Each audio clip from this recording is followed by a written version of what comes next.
உட்காருங்கள், உட்காருங்கள். என்ன சம்பூர்ணம், கையில் ஏதோ உதிரி ஓலைகள் போல் தெரிகிறது. இது தங்களிடம் சமர்ப்பிப்பதற்காக கொண்டு வந்திருக்கிறேன். தாங்கள் தொகுக்க போகும் வேதாந்த சூத்திர விளக்கங்களுக்கு குறிப்புகள் கேட்டிருந்தீர்களே, அதுதான் இவை. என்ன, ஒன்றிரண்டு ஓலைகளில் குறிப்புகளா? இல்லை, வேறு ஏதாவது ஓலைச்சுவடி கட்டுகளை தனியே வைத்திருக்கிறீர்களா? இல்லை சுவாமி, இவ்வளவுதான். அன்றாட வகுப்புகள் எடுத்த பிற்பாடு ஏதோ அடியேனால் எடுக்க முடிந்த குறிப்புகள் இவ்வளவுதான். உன் பதில் எனக்கு திருப்தியாக இல்லை. பல வருடங்களாக என் பாடசாலையில் ஆசிரியராக இருக்கிறாய். வேதாந்த சூத்திரத்திற்கு குறிப்புகள் எடுக்க 2 நாட்கள் போதாதா? ஏதோ சபேசன் வேண்டுமானால் 10 நாட்கள் அவகாசம் கேட்கலாம். வந்தனம் குருநாதா, அதற்கு அவசியமில்லை. தங்களின் அருளாசி பெற்ற இந்த அடியவன் தாங்கள் இட்ட பணியை செவ்வனே செய்துவிட்டேன். பலே பலே, நீதான் என் சத் சிஷ்யன். இதோ குருநாதா, வேதாந்த சூத்திரங்களுக்கான குறிப்புகள் தங்கள் பொற்பாதங்களில் சமர்ப்பிக்கிறேன். சற்று பொறு சபேசா. இவற்றை என்னிடம் சமர்ப்பிப்பதற்கு முன்பு இவற்றில் உள்ள சில முக்கிய குறிப்புகளை நீயே உன் வாய் வழியாக மற்றவர்களுக்கு தெரிவித்துவிடு. இதன் மூலம் இங்குள்ள மற்ற மாணவர்களுக்கும் ஒரு உத்வேகம் பிறக்கட்டுமே. குறிப்புகளை படி. உத்தரவு குருதேவா.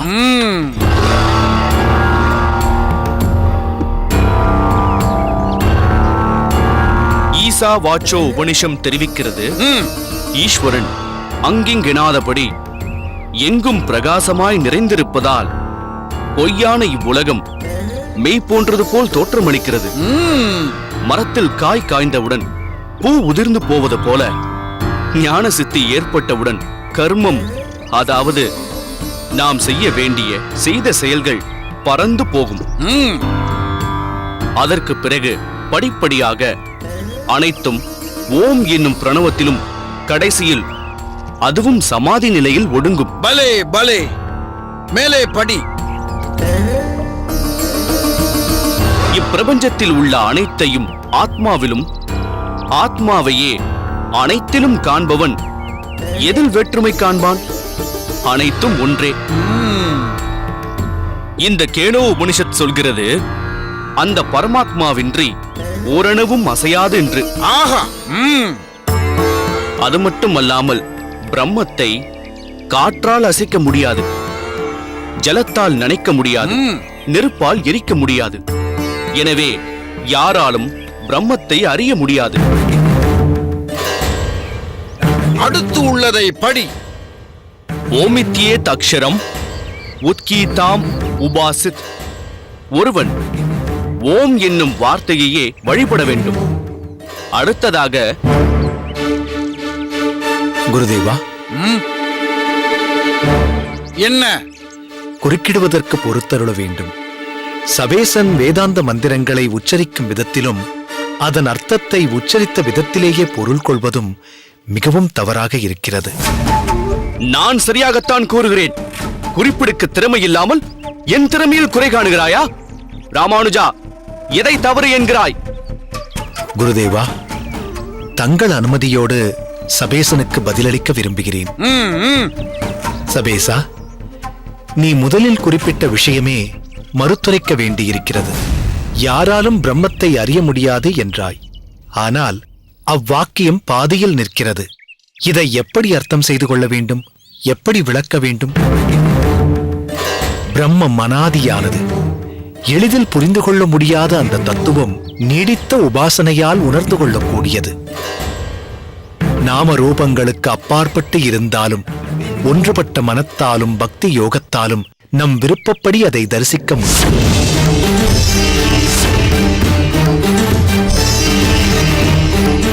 சரி, அடுத்து ஒரு உபனிஷத் வாக்கியம் சொன்னாய். ஆமாம், சாந்தோக்கிய உபனிஷத் வாக்கியம் தான் அது.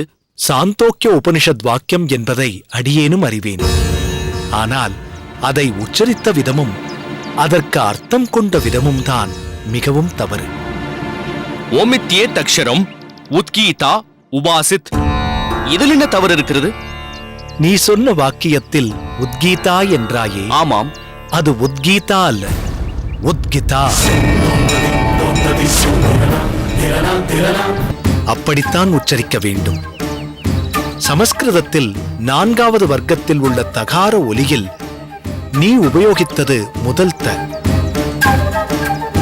ஆனால் உச்சரிக்க வேண்டியது 2வது த. மேலும் நீ ஓம் என்ற வார்த்தையை வழிபட வேண்டும் என்று பாதியில் நிறுத்தி அடுத்ததற்கு போக முற்பட்டாய். ஆமாம், அதற்கென்ன? அத்தோடு நின்றுவிட்டால் நிச்சயம் தவறுதான். நீ சொன்ன வாக்கியத்தை உள்ளார்ந்து பொருள் கொள்ள வேண்டாமா? அவ்வாக்கியத்தில் அக்ஷரம் என்பது பரபிரம்மத்தையே குறிக்கிறது. பரபிரம்மே அனாதியானது, அழிவுக்கு உட்படாதது, அழிக்க முடியாதது. எனவே அந்த பரபிரம்மே வழிபட வேண்டியது.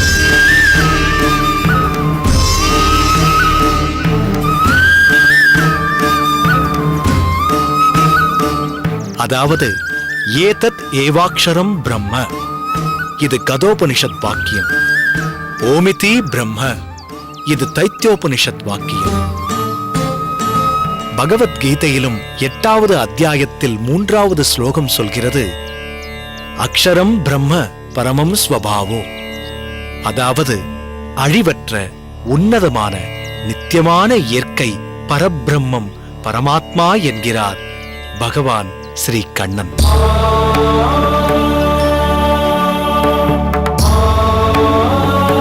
அதாவது பிரம்மம் என்று சொல்லப்படக்கூடிய ஜீவாத்மாவிற்கும் மேம்பட்டது அந்த பரபிரம்மம். அதுவே உபாசிப்பதற்கு உகந்தது.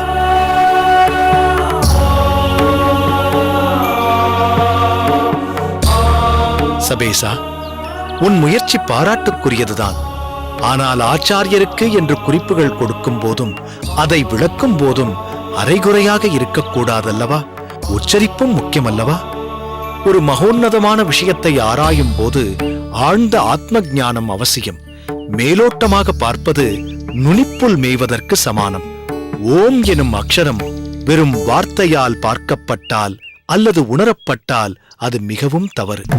அந்த அக்ஷரம் உன்னுள் உறைந்திருக்கும் பரபிரம்மத்தை உணராமல் போனால் வெறும் வார்த்தையால் என்ன பலன்?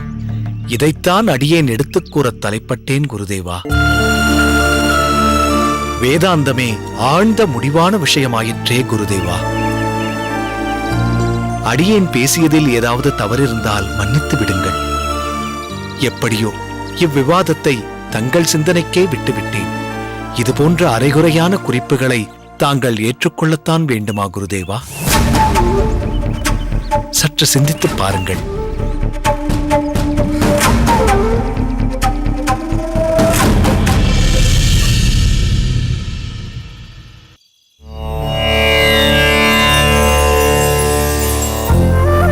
எம்பெருமானே, திருவேங்கட மலையிலே நின்றும் பரமபதத்திலே இருந்து நீண்ட பார்க்கடலிலே கண் வளர்ந்தருளி ஒப்பற்ற பூமியை அளந்து ஒப்பற்ற அந்த பூமியை வயிற்றிலே வைத்து வராகமாய் ஒப்பற்ற அந்த பூமியை குத்தி எடுத்து நன்றாய் சென்ற நாள்களிலே நல்ல உயிரான பயிர்களை படைத்து அப்போது அந்த மனிதர்களுக்கு தங்கள் தங்கள் குணங்களுக்கு தக்கபடி அடையத்தக்க தேவதைகளை ஏற்படுத்தி இப்படிகளாலே நன்மை செய்தருளின பரமபுருஷன் நீ என்றோ?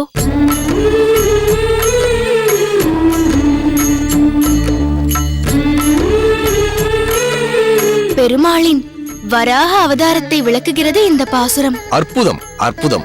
ஆண்டாள், பாசுரம் என்றாலே சுவையானதாக இருக்கும். அதுவும் அதன் விளக்க உரையை உன் திருவாயிலிருந்து கேட்க அமுதமாக இருக்கிறது. சுவாமி, உங்களுக்கும் என் அப்பாவிற்கும் தெரியாததென்று ஒன்றுமே இல்லை.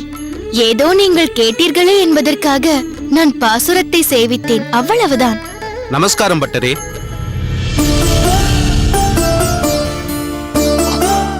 அடடே, நமஸ்காரம் கோவர்தனா.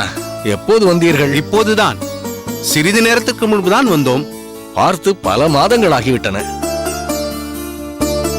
என்ன கமலவள்ளி, வைத்த கண் வாங்காமல் ஆண்டாளையே பார்த்து கொண்டிருக்கிறாய்? இல்லை, நீங்கள் சொன்னது போல் பாசுரத்தின் விளக்கத்தை நேர்த்தியாக தெள்ளத் தெளிவாக கூறினாள். பார்க்கவும் பவ்யமாகவும் பாந்தமாகவும் இருக்கிறாள். யார் பெற்ற பெண்ணோ? பெற்றவர் பக்கத்தில் தான் நிற்கிறார். இவர்தான் சுதர்சனம். நமஸ்காரம். நமஸ்காரம். இது இவரது மகள் ஆண்டாள். நமஸ்காரம் அம்மா. அப்பா, நான் அகத்திற்கு செல்கிறேன், நேரமாகிறது. சரி, பார்த்து செல். நானும் சிறிது நேரத்தில் வந்து விடுகிறேன். சரி அப்பா, வருகிறேன் சுவாமி.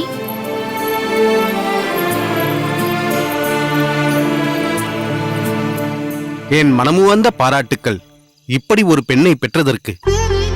முகஸ்துதிக்காக சொல்லவில்லை. கோயிலுக்கு வந்தது முதல் பார்த்து கொண்டுதான் இருக்கிறோம். உங்கள் மகள் ஆண்டாளை முகத்தில் கனிவு, பேச்சில் முதிர்ச்சி, நடத்தையில் பணிவு, பாசுரத்தில் ஈடுபாடு கொடுத்து வைத்தவர் நீங்கள். உங்களைப் போன்ற பெரியவர்களின் வாழ்த்தும் ஆசியும் அவளை நன்றாக வாழ வைக்கட்டும். கோவர்தனம், உங்கள் மகனை அழைத்து வரவில்லையா? அவன் வேலை நிமித்தமாக வேறு ஒரு ஊருக்கு சென்றிருக்கிறான். ஓஹோ, அதுதான் நாங்கள் வந்திருக்கிறோம். வியாபார விஷயமாக ஒவ்வொரு ஊராக அலைந்து கொண்டிருக்கிறான்.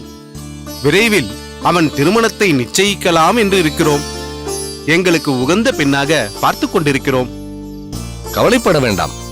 எங்கு யாருக்கு முடிச்சு போட்டிருக்கிறாரோ இந்த பெருமாள் அங்குதான் அமையும். என்னதான் நாம் முயன்றாலும். நீங்கள் சொல்வது உண்மைதான். பெருமாள் எங்களுக்கு கை காண்பித்து விட்டார். இந்த கோயிலுக்குள் நுழைந்ததும் நாங்கள் தேடிக்கொண்டிருக்கும் எங்களுக்கு உகந்த பெண் கிடைத்து விட்டாள். அப்படியா? யார் அந்த பெண்? வேறு யாரும் இல்லை, இவருடைய மகள் ஆண்டாள் தான்.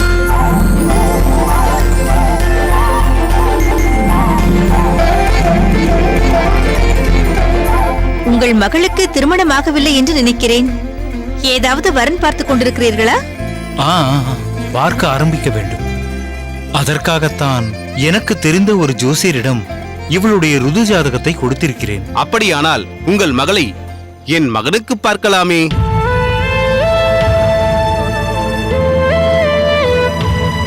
சுதர்சனம், என்ன யோஜனை? இவர்கள் சம்பந்தம் பேசுவதில் எனக்கு மகிழ்ச்சியே. ஆனால் இவர்களை பார்த்தால் வசதி படைத்தவர்களாக, செல்வந்தர்களாக தெரிகிறார்கள். என்னை பற்றியோ உங்களுக்கு நன்றாகவே தெரியும். சுவாமி, நாங்கள் உங்களிடம் உங்கள் மகளை என் மகனுக்கு பார்க்கலாமா என்றுதான் கேட்டோம். உங்கள் செல்வத்தை பற்றி கேட்கவில்லை. அதை பற்றி நாங்கள் கவலை கொள்ளவும் இல்லை. எங்களுக்கு குணம்தான் பிரதானம், பணம் அல்ல. இன்னும் என்ன தயக்கம் சுதர்சனம்? அவர்கள்தான் தெளிவாக கூறிவிட்டார்களே. இவர்களை பற்றி அடியனுக்கு நன்றாகவே தெரியும். பெருமாளே ஒரு வழி காட்டியிருக்கிறார், இவர்களை அனுப்பியிருக்கிறார். அப்படி எடுத்துக் கொள்ளுங்களேன். நீங்கள் சொல்வதெல்லாம் சரிதான். இருந்தாலும் அகத்திற்கு சென்று என் மனைவியிடம் ஒரு வார்த்தை கேட்டுவிட்டு முறைப்படி தெரிவிக்கிறேன். நீங்கள் சொல்வதும் சரியே. மனைவிக்கு தக்க மரியாதை கொடுக்கிறீர்களே, இதுவும் எனக்கு பிடித்திருக்கிறது. உங்கள் உயர்ந்த குணத்தை எடுத்து காட்டுகிறது. அவர்களையும் கலந்து ஆலோசித்து ஒரு நல்ல முடிவாக சொல்லுங்கள். எங்களை பொறுத்த அளவில் நாங்கள் தீர்மானித்து விட்டோம். சரி சுவாமிகளே, அர்ச்சனை செய்து கொடுங்கள். யார் பேருக்கு அர்ச்சனை? நாங்கள் மனதில் நினைத்த பெண் எங்கள் அகத்திற்கு மாற்று பெண்ணாக வர வேண்டும் என்று ஆண்டாளின் பெயரிலேயே அர்ச்சனை செய்து விடுங்கள். பாருங்கள்.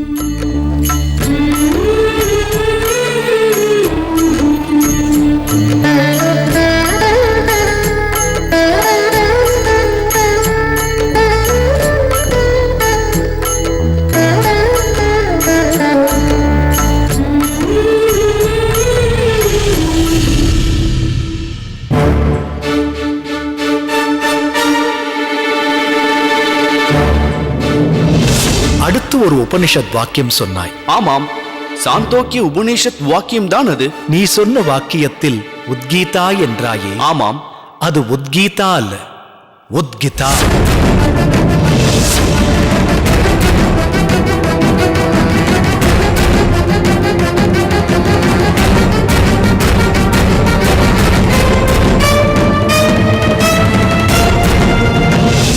பரபிரம்மே அனாதியானது, அழிவுக்கு உட்படாதது, அழிக்க முடியாதது. எனவே அந்த பரபிரம்மே வழிபட வேண்டியது.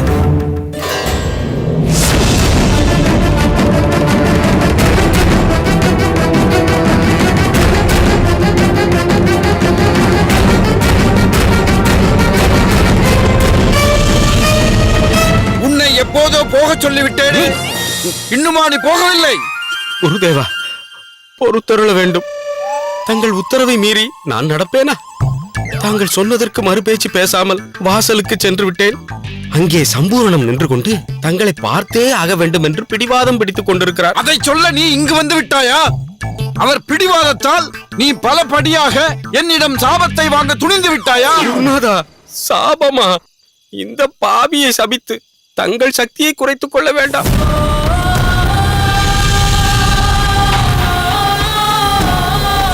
இந்த பிடிவாதக்காரனை நான் என்ன தைரியத்துல விட்டுட்டு போறது? ஏன் இந்த அடியவன் மேல் உனக்கு நம்பிக்கை இல்லையா? நம்பிக்கையை விடுங்க சாமி.